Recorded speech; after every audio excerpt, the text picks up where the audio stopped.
Mayambuton Chanuna taramna okchabaga loinana ikoknona khurumjari. Ngasiso mahusagum nungairaba Phunga Wari ama puduna lakjari. Wari asibu Thabirakpana Cheng Meetei. Mathai thaina matam amada ningthaupanma leibak amagi mafam amada masak yamna phajaba phaijau kauba nupi yamna lonba nupa ama leirame. Phaijaugi nupi 8 sui. Mina sum hainabadadi phaijaugi nupi 8 nate 9 sui. Ikon konbi nupi dudi laigumna masak yamna phajai.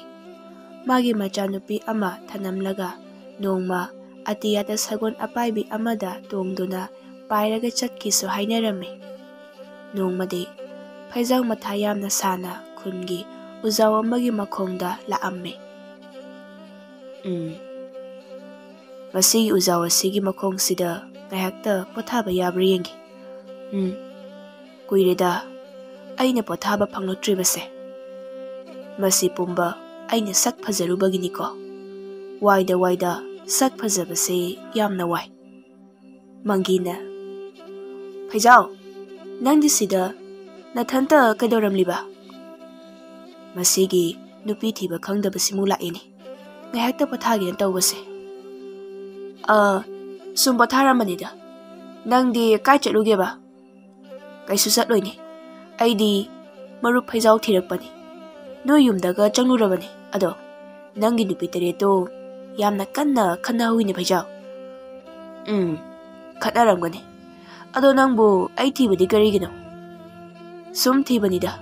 Kaisubudi hainingai leiteda. Adudi chatlone. Ai ngayakta pothagina mangi. Hekta tali hinangso. Ado phaijau. Ai na haibado yadawribro. Yanaba mukta sinbiyudana.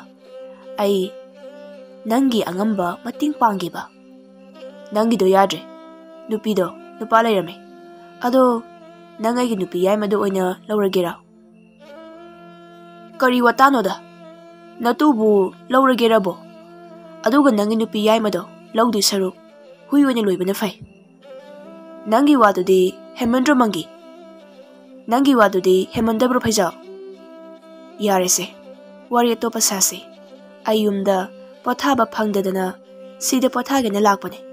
Sida su nangamu laktana pothaba ka phangdre. Pothaba phangningadi nupido amakak thiramba yadro. Ado phaijau nupi yamasu nangi nupi yaimado yaromdradi nang kharadi phadawne. Nangi nupi yaimadudi phajana phatte he. Adunini mangi aigi nupi yaimase phatte se mi loina khangnareni. Aibu masi kamaina lawrakhibana. Aina ma lawbra mana aise lawbra haipa phau kawreni. Mana oiramni. Tawbudi marup phaijawdi sak haijindana phajaredo. Adudadi nupi khaina natung loi inarakpani mi. Ai dawna thiramladi nupi oina chendoba. Adudi nate phaijawdi aduna warini. Chume nangna harido mangi. Sak phajabase yamna wai. Adunani aina langphaidaga thabak suba chatkidrise. Hek chatpada nupi masing hengatoiba. Ado phaijau nangi nacha nupi ton bido. Mama poktabi nangi nupi taretuna thina tongmandana nungdang yumda hanjilakte hek mangi hainari sibu chumbro. Masi usa se thiaga taptai phurakpo. Kanana dumaina hainai ha. Nangido mi usitriba kaidiro. Nangna natu thiba khangrido nasak thibagi ngaksu nati khanglaba. Nupi dongna miwa yamna ngangnabaini haise. Nang khangdro ha. Phaijau nangi wadudi. Ado phaijau aroibagi wadudi aisu khara nungaiti. Aina hariba wase aina hairasu mi loina hainaraba khangnaraba wa ngaktani. Thajadraga nangi nupi taretuda hangu. Mangi nang mafam sida yam thuna chakro. Nadradi ibani ngasi itanani. Adugani mangi natu thiningladi nupi dongna miwa ngangbado khara lepo. Leptradi napunsido nupi thiba khangdana sibana halani. Karino mana khangsaw sawi sibo. Aina kaisu ka hinba wa haibasu nate. Ado phaijau Nupi thiba khangloi haiba wadudi hairakanu he. Ai nupi yam thiningi janiko. Chale ai. Sakta thisidi chale ai kasu amuk hairamli. Tawbudi mangini hairamli ba wasingdo chumli bane. Chumbai sune. Aina binglong da saukhrese. Khangdre da tawduise. Aigi chakun mari sida aigi ton bi thoibi sina mabu ipa phaba. Tappasu tapjaba. Mana phaba tappasina mina loina nungsibiba. Masida kalaktana mama poktabi gi nupi tare sina thina tawbi banine. Icha thoibi gi mama aigi ne ton bi nupi maso yamna phabane. Mina yamna luna tawbane. Mana phamandana moigi leibi jannaraktabadagi chatkhibanine. Aibu thadoktuna. Ado aigi nupi ton bido laira mira ai hojik phawba gyan tadri sinine. Yumda changlage. Icha thoibido amukta senaruge. Natradi amuk phubi leiramdana ba. Phaijau machanupi atombi thoibigi khanduna yumda amuk halai. Phaijau na yumda halakpada machanupi thoibi thonganda kaptuna leiramme. Aina khanbaga tawrammene. Ipagi thoibi nangmu thongan sida kaptuna leiridubu kari tawrage. Kapkanuse. Ipa pamgeko yumda sangsilao. Baba, ima yaina phuniye. Ai yumda changlakanu haye. Karigi chaba yumda changlakanu hairiba. Ipa fuge ima yaido. Kiye baba. Kiganune. Thoibi ipa leisidi. Oh, ichagi phajaba khazai kase. Ichagi pisina loi thie lene se. Se, ipa nanthoke. Ya, phajare haujiti. Nupi ahanna. Mama yaini haujikta phuraga yumda changakpa yaroi hairambada. Moi mapana amapuraga changlabra. Hai, taningdeko. Nangonda loina tainerakani. Hahayo. Aingonda oina tainerakani kaina. Amadudi kibanina. Onthokna yening khidredako masi nupise. Nupi yaimana. Karino, moi mapana angangado amuk pusinbiresiba. Yam thuna thongan wamada puthokpiko. Ma yumda changlakpa yaroi. Kari tawbagi yumda leiba yarodeba. Yum sibu noi napana sabro ha. Is moi mapase kawra male. Mamangda ibung mangaduna laaga phurambado. Ngasisu amu kawrucho haibro moi mapa. Adubu karigino haibanida. Icha thoibise yumda leiba yaroi hairise. Nupi ahum subina. O madui angangdo masak phajabai wani. Hingchabi ni hingchabi. Adunani ichena yumda leiba yaroi harido. Nupi amana amu. Nungdang ahing athingba khudingi ingkhon matona thoklaga hek leiramliba sibu moi mapasu khangliba natro. Nupi ahanna. Aigi sa khainabu mangonda khara thin tawuraba. Numito aigi sa se hekta sidawgainai. Aidi masi angang siga yumda leidobabu kisilabani. Oh, adude karigi thin tawrino. Noidi sakta thisa. Nupi ahanna. Mama dusu pura hingchabini. Macha se aikhoigi marakta yetnaba thanamlaga karaidabu chakhrino. Sunghanga halaktene. Nupi yaimana. O nupa sindana mawa naikhiba oirama leiche. Nupi tare subina. Adubudi masak matau phajaidudi. Nupi tare tuna thoibi mama machagi maramda phajadaba wahai wata kaya haiduna chaiba ngangbadu tabada thoibi mapi ororo taduna mamainon thaduna tumina leikhirame. Aduga macha mayamduna ikoi koini yengduna lei. Ipagi thoibi lao. Ipa icha karaida nom leiruse. Natrabadi ipa icha ngawba tare. Nupi ahanna. Yam nungsinay ko. Moi mapa masase. Nupi atayna.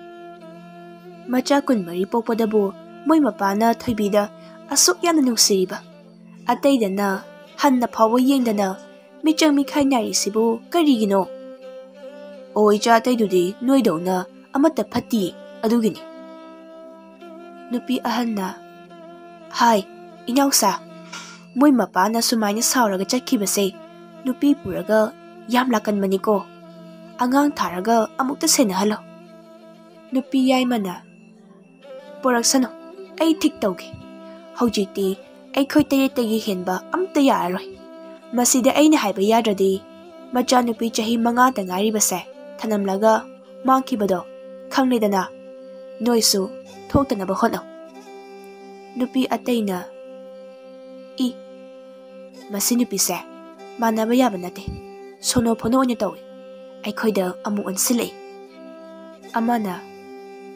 mapam lingi sagai sawina makhau pongni da nongma tanja sabada mona namaga hattawribanida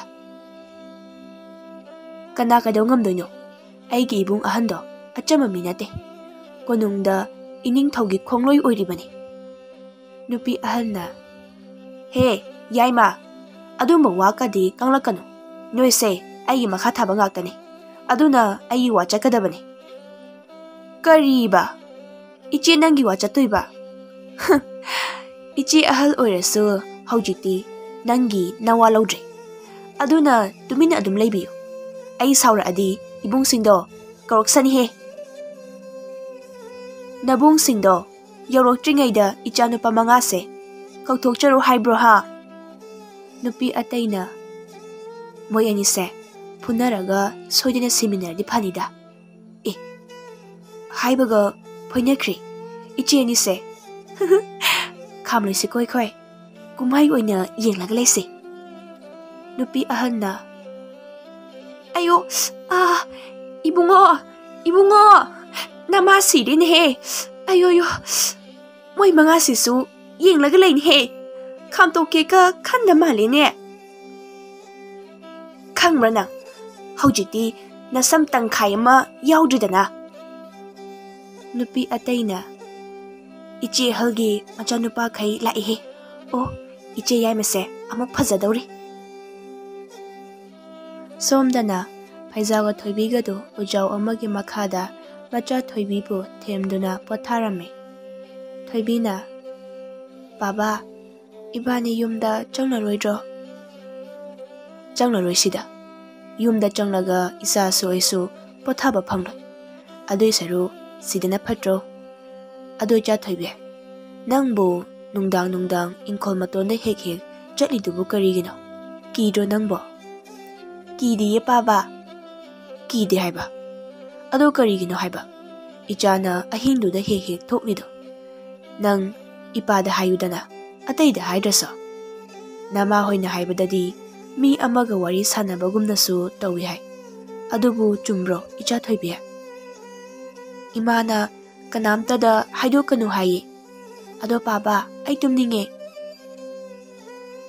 karino imana kanamtada haidokanu hai hairisina thoibi e tumlere mini chaside o kayada nungshiribanone aigi cha thoibi se mamado moi mayam sina otpa hemandana aingonda phawba hoi ma hek hairamdana mangkhidako phaijauna machanupi thoibibu pamduna sumlambadai phaijausu tumthakirame matam phana thengle numidangi sa ising saduna khongi miyoi pumba tumnakhre thoibigi mamana imagi thawai icha thoibi ima lae pickup thoklone ima nang laabo laktadi kaino ichaga imaga laknaba yade haridudi imana ado tapna hogalo napa hogalakkani imaga sanarusilao ima wari sulibiyo lige imagi wari lige se ima pamge ko ima paba se mathanta uasigi makhong sida thanamdera paba se waramlani aduna tumja sano ꯍꯧꯗꯣꯛꯑꯒꯨꯝꯁꯦ ꯍꯌꯦꯡ matang chabada maina masa mathanta hawgatjarksani lao imaga aikhogi inkol matonda chatlase hoi ma adoi ma karigino inkol matonda imana leiride yumda su chongloktre imade ima su imayani yumda chonglokanu haina phubro tanthokpro yumdage aidi yumda changba yadre hawjikti aduna imagi yumdi inkol matongi laipandune karigino ima yumda changlokpa yadrede ima kona haige ichana gyan taraba matamda hawjikti icha khangba yadriye imana ichada hek haiba liba matamda imaga ichaga amuk hana unaba phanglaroye imagi thawai icha thoibi imaga aiga unaba phanglaroye adudi imana yumda changba yadabagi maramdo hairakanuko hayeng wai phawba kapkanuse imadi ichagi manakte sunghen heloi imana ichada sum haibani ima wari liragi ko hoi ma nungai ba wari libiyu ko mamana thoibida wari libadu phaijawga nupi taret macha sing yumlonaba mi sing su tarambe moya tabadadi kappaga teng thaduna liba wari onya tarambe aduna kibana phaijuk khumjinduna mana menduna leinarambe nupi ahanna ayoi ma amuk hauridana icha sa phungado mai haune he tabro imana hairise majanupana ima ko hawalaga hawyadro imadi ngasai namaya hina sam phoikibagi ko kainom tawrene aduna ngamdrene adudi tumina koktumo ayoi ma kokse na khreda ko nupi ahum subina thoibigi mamaduni mapanda kappaga wari lirise angang amagi makhonsina thoibini mi kaina thoibigi mamase laini aduni adani nupa topada senkre hainarise oiramdawa manje siramdawa male aduga magi thawai la aga tamnaba male I yamna kiye makhose nupi tare subina icha singsiga aikhoi mangadi kasida punna leiminasiko ichi ahalga ichi yaimagadi macha khai sawramanina phai aikhoidi yamna piknari banina moi ani dawna khatnaba yade ko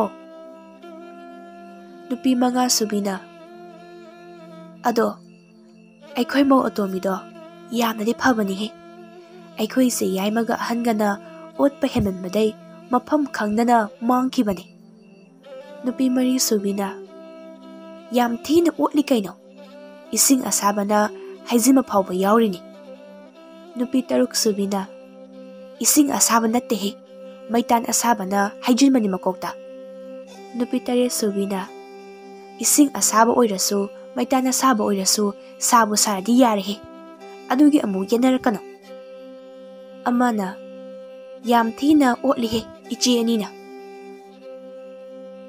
aikhoi mapadi kaimsu tawba ngamde aingondaga tawraadi aidi yana chiklaga hatawne amana amu nangdi ya chawbani na fai aidi chenkini pamda ado aigi nupadu bu karaida laikhijano yamna kiye nupi ataina nangi nupa ka de hainu he aikhoi tere ki nupani somdana nupi yaimado mainung hawgattana khuju leikham thadana thongda kasi sumji yungsindana leiri nupi yaimana sumaina sum inkol maton sida masigi sikhrabi thawai sina kaptuna sum tamna leiradi yaroibo nongmadi soidana aiga ibung singana hatlaga inkol maton sida phumjinbani se khangnarakani kamai tawni side majanupi ahalna ima kariyan toriduba Somdana kibana yadre. Nangna imungsida mai pairaga koichat chatuna murum murum sole. Tamnabadagi imana hena kisilai. Tumi layu het. Aina taurise taude yadadana taurini. Machanupi atomina. Ima asibu aikogi ima tonga thoibiga natro. Nang hema panthoga hanguro. Mara natabrado. Nongangadaba kayang wali jano. Hek nongamaga machanupi thoibise lapna kadaidanoma tanthokhragi. Natradi mamase adum lak leirani. Nongalamdai matam yorakpada thoibido mamana mapagi manakta amuk puraga thanamme. Aduga mamado mangkhre. Nongalakpada Phaizau mikap tholaki. Machanupi thoibidi Phaizau da nga thaduna tumlambadu ubada nungsine yengladuna nokche. Ipai chadi ukhongsida kayada nungaina tumlambino. Yumda oiradi tumpham ka khangloidabani ko. Aigi nupi tarese aina pamna nungsine lawrakhiba amta hek natte ko. Aigi nungai yaphaba yum aigi phazaraba masak sida moina pamdana aibu mahai tawraga khara fa ki halaga khara inarak tawdana aigi nupi oikhiba ngaktani ko. Hoi nupi ahandubudi khitang nungsi ko. Yai maduna aibu badana pisalaga huranba manba mabung singduna namdana nupi yai mase pisilakibani ko. Atai sidi ai hainingre huran bisingdu. Aduga aigi thoibigi mamaduri aiga maga thamoi sengna. Phaizau noina pana chadi sida kaidoramliba. Onthokna matang chadeda ngaihakta aigi thoibigi mamado ningsinglaga kapke tawjabase. Mangina masak phajaba nupi yamna lonba misingse yamna waba janiko. Yumda phawba tumba phangdadana lamhangsida tum leirameba. Adui hairadi sak thiba nupi thiba khangdaba aini hena phaba jani. Iyumda nungaina tumba phangeba. Masi icha thoibise yaromdradi phuba yarabanise. Mange nangbu ayungata sida ingonda khanaba hawa lairone. Nateda aidi amang makhaiba lakpani. Aduda napa nachado ubaduda sum changlakpanida. Aina manam ama tawidunini. Mange nangbu nayumda amang sanga amta thamdra ha. Swaida natradi mafam leitrabo. Yumgido yadre adugini. Ado Phaizau tumho khone napa nacha. Masak siga huran hek maladana. Ipagi cha thoibe law yumda halase. Icha thoibi sibu manam sida wan thara jarani he. Icha thoibe mit pangun he nangbo. Baba no ngalaba. Manam yam namthi baba. No ngalini cha thoibe law yumda halase. Swai say sa malaga amangba tawsilamene aduna chase. Yamna namthi ado paba kari sano. Mangisa hariba saduni. Amukta tadri mangisa hariba sa mamingse paba. Napasu ngasida khangmani. Phaizauga machanupi thoibiga yumda changlaki. Phaizauna harauna yumda lakpadu ubada nupi taretuna senthokuna yam harauna yengjai. Aduga amuk Phaizauna thoibibu pobadu ubada amuk saunarai. Macha amana aiko ima hoigi masaksingse yengune che sagul mamai dona loina tawrise. Machena tumina layu hek amu phubiraksani. Nupi ahanna moi mapadi ngarang yumdaka hanjilakta khai mama mathong maram khangdebigi machaduga karaidabu leibiruge. Nupi amana yam nungsi nakreda moi mapa macha se.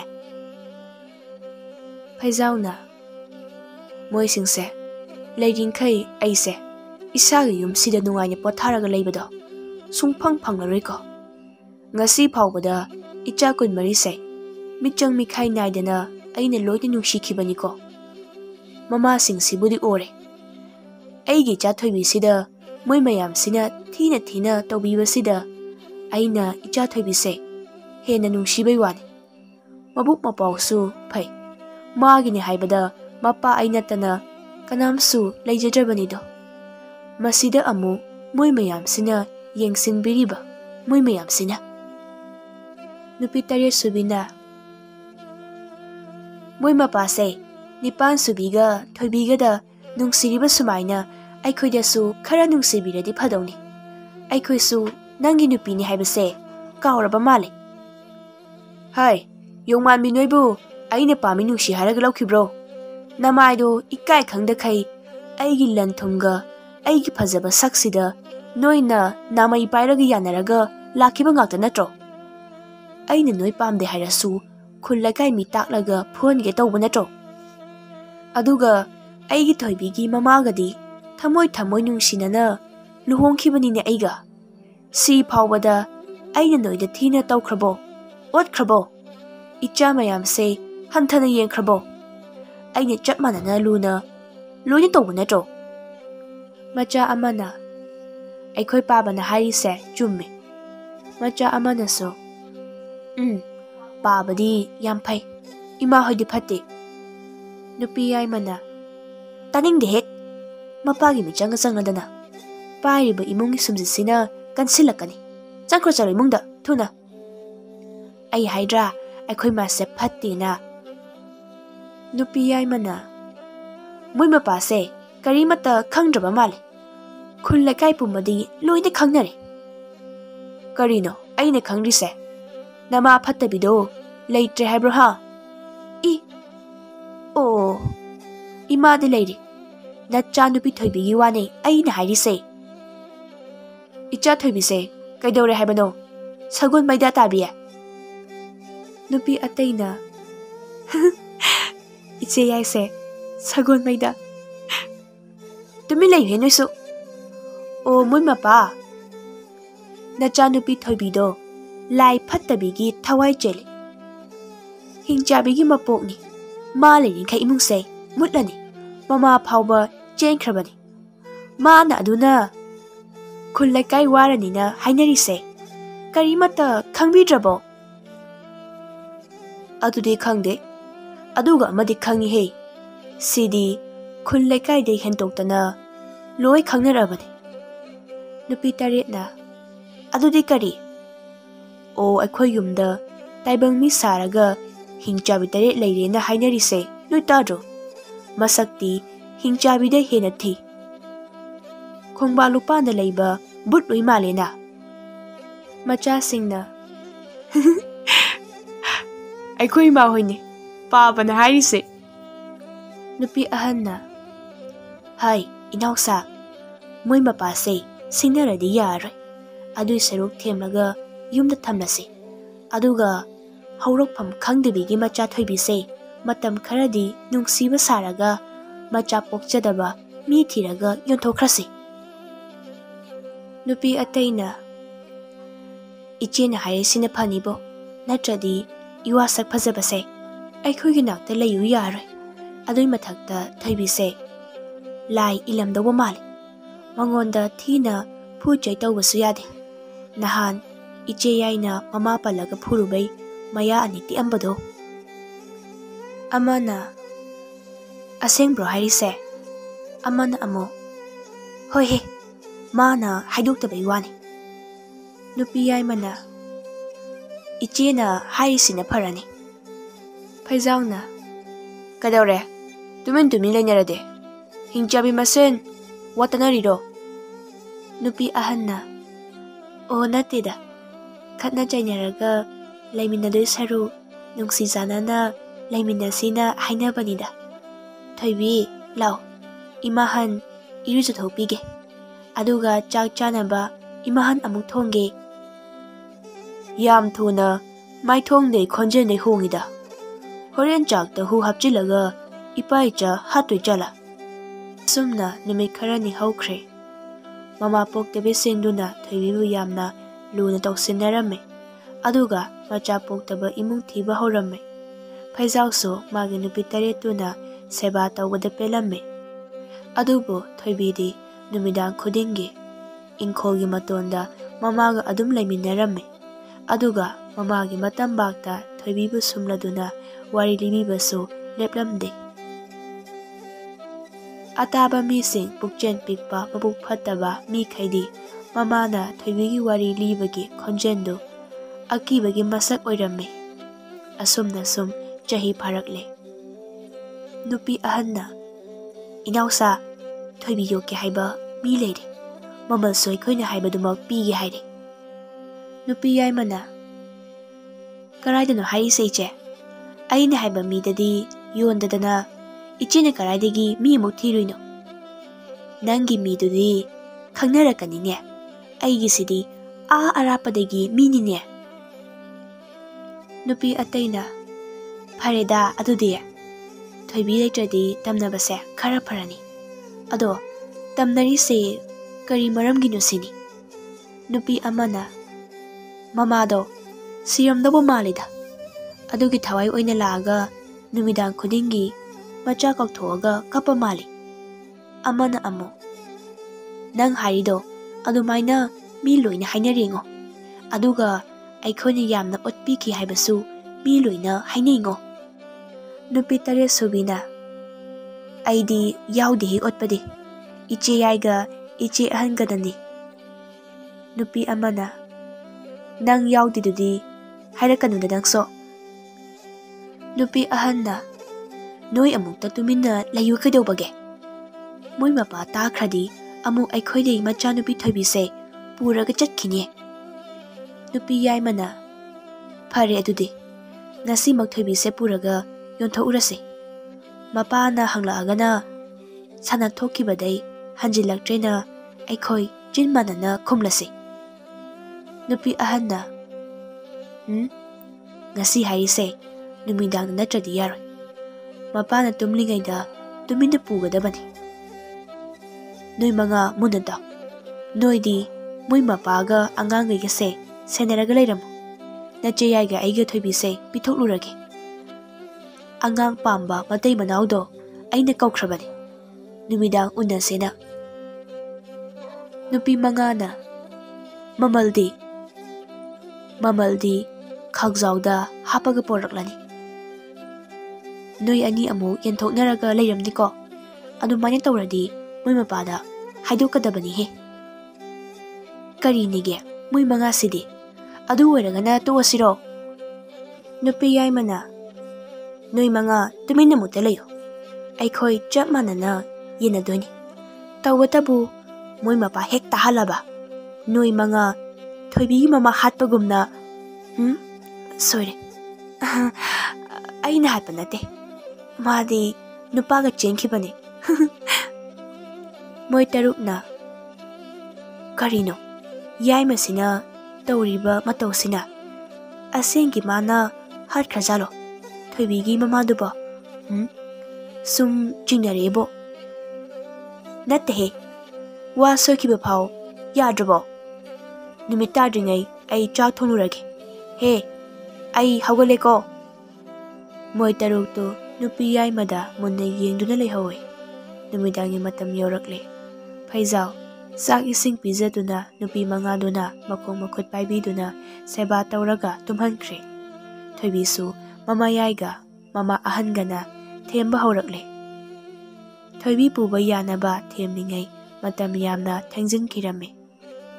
Nupi ahalna masi angakse yamna singi puba yaroi. Aduna tumba ngairase. Aduga phi amana yomlaga tumina pukhrase. Hoije atei isakhaisu aini henjak hauba taptai pizaraga tumhankhrabani. Adoije thoibi yomlagi mamanse moi mangadagi ibanine henna laugadabani ko. Aisu haigi toramlini. Horen tangkhai amana ibani yenarasi. Tangkhai amana aikhoi punna Adudi Thoibi tumba ngairasi yaima. Matam phana thengzilakle. Thoibi tumthakri. Mama hanga mama yaigaduna Thoibi tapna konduna mapana puthorakle. Thongan yoromdaida Thoibi gi mamana aigi thawai aigi Thoibi puba yaro yeche. Nupi yaimana kanano hojiki dubo Thoibi gi mama gi makhon mali che. Thoibi gi mama oirasu kaidaurage masam phaidat kene. Mawa naini di khangi macha puraga naini di khangdene. Aigi chado karaidano noi anina pudu tori dubo iche ani puba yarui. Imagi thawai icha Thoibi imana kaubase tabro nangbo. Ima hal aibu phagano aigi mana kaure ai imagi manakta chatke. Iche ai imungda changi he ho ima ai yaude ai Thoibi phaba yaudi imungda sensen khren he yaima karigino mana asuk yamna kirisina Thoibi sisu chenkhren he phare nangna ngambra aina ngambra yingna taredana ngaiko namana changa sidi khangnidana. Nupi yaimana aina kaurise tabro thong amukta hango kananomta hoi bungo hoi bema mau noibu kanam tadrabo. Nupi ahalna karaidana mana inkomaton sida sensen krisibo thaban asuk phaba sidabu namana chakaraida lotke haibano ha. Ima nachala Nupi ahanduna Thoibi bu hek phage tawbaga Thoibi gi mama phumsinkhiba mafamdudai phibam kaina Thoibi gi mama do saru polangda masam amani hauraga haugalai. Adubo Thoibi gi mittadi hanagi mama gi phibamdo uramme. Iche hal ai cha Thoibi se sokanuo hoi ma Nupi yaimana iche soidana wanthabra sibra ama tawramlani thong hango kanano aigi tungda hojik lepamado Thoibi gi mama ai lale imungi mi pumba mikap tholaktuna thong hangduna tholai. Yumlonaba mi singsuloina tholaktuna thaban manganduda Nupi yaimaduna kiduna kaplaga chenbadu uramme. Aduga Thoibi gi mama dubudi miyamna uramde. Phaijauna karino mana tawrisibo hai yaima nang mu ngaurabo natraga numidang sida nasagi nasaka yenglurabro nangna kiduna chelidubo. Icha Thoibi di ude karaide laigi yenguni henoibo. Baba ai sida laye nangdi karai chatloiba launi pagi nakta tu namayai sei ngaure yengu tu. Thoibi gi mamana iche yaima wari amta sanase lao karigino nangna aibu hatiduba iche yai mayam tanaba hayo natradi aina ichi hatlaniye. Ho pare kanuwo nakutuna ingonda ai lale haiba aina nangi phajaba nasak mabuk mapau phabaduda aina kalaktuna nangse chapuna thomduna hatpane ai lale haiba kana leige aibu kanbiyo aina Thoibi mamado ibong singa manaraga hatpane aduga inkhamatonda phumjinmane aibu muda kanbiyo mayam. Thoibi gi mamana adugira aibu tamthina hatlidu boiche nate Wari, nang ay bata na bali po ni Thoibigi mama. Ay loy na haigene. Ay koy tereki ipuray ba na nang ta yamna nung sijaba, kanjaba, kaman baduda ay na nang se hena kalagtuna nang se hat panine. Nupi yay mana Thoibigi mama hatpa aduga phumjinba mayamdo loina haidoklammi. Aduga kibaga jenba wamanbaga nupi yay madu laimaida tusinuna sirammi. Thoibigi mama na Imagi thawai icha Thoibi ay amuk chatlage ko. Ipaga laiminaw ko. Imagi thawai icha Thoibi. Hoy ma, hayeng amuk lao ko ima. Oh, aigi Thoibigi mama nine khonjel se. Tadaba kuireda, nungsikreda. Numit kharani haukhre khungi miyoi pumba khangnari. Thoibi mama hatuna phumjinmani haibasi. Aduna Thoibigi mamagi mathau mangam phajana pangthokpiduna laitin khurumbirammi. Nupi yai masu miyam changna phumjinkre. Nupi ahaldi wakhan choiduna lambida unawana khunduna chatkre. Nupi mangadudi mapamna loina chenkre.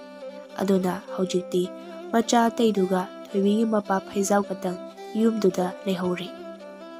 Adubu Thoibigi mamagi thawaidi haujiksu macha Thoibibo unaba lakli, wari libiba lakli. Aduga khul laikaida akitu zumbadi phawan khidre. Thoibigi mamagi thawaiduna chayol kayagi matung haujikti phaijau macha singa yam nungaina macha singbo afaba lambida sembiduna nungaina leikhirammi.